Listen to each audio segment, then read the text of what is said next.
சேரட்டுமே தான் ஒத்துக்கிட்டேன். ராஜாக்கு சொல்லிட்டீங்களா? சொல்லிடுறேன்பா. ஆமா, அவன் இன்னும் சின்ன கட்டில தானே இருக்கான். ஹலோ, சின்ன கட்டி போலீஸ் ஸ்டேஷன். தீக்குச்சி திரும்ப வர்றானா?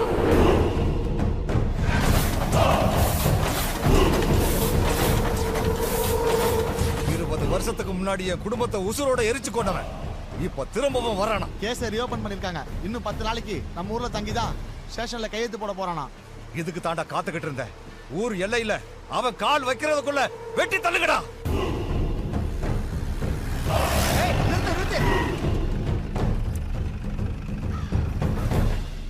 சார், தீக்குச்சி திரும்ப நம்ம ஸ்டேஷனுக்கு வரானா?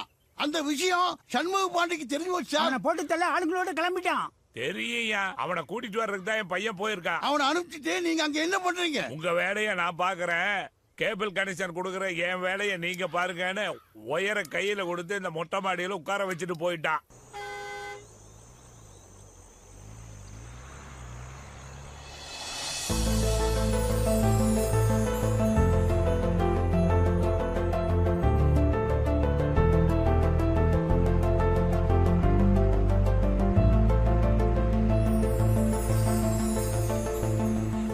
ஜன்னலை சாத்துமா, குளிர் தாங்க முடியல. என்னப்பா தீக்குச்சி திருமுகவான் பேர்லயே நெருப்பு வச்சுட்டு இந்த குளிர தாங்க மாட்டேங்கிறீங்க? கொஞ்ச நேரம் இப்படியே இருந்தேன்னா பேர்ல இருக்க தீய பாடியில வைக்க வேண்டியதான். நான் போய் முன்னாடி உட்கார்றேன்.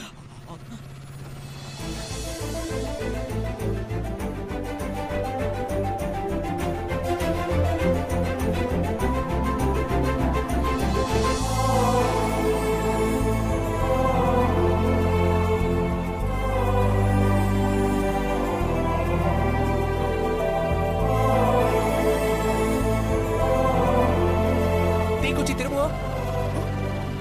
அண்ணே, உங்க பேர் தீக்குச்சி திரும்புமா? இல்லப்பா. எப்பா, யார்ப்பா திரும்புவோம்?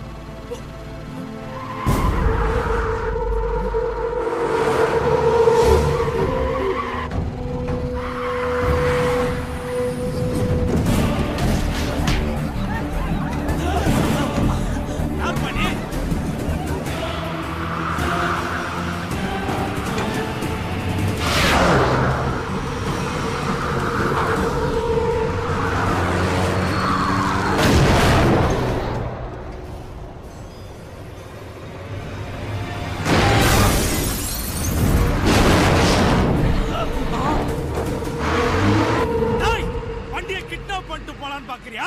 இந்த தீக்குச்சி திருமுகம் இருக்கிற வரையிலும் அது நடக்காது.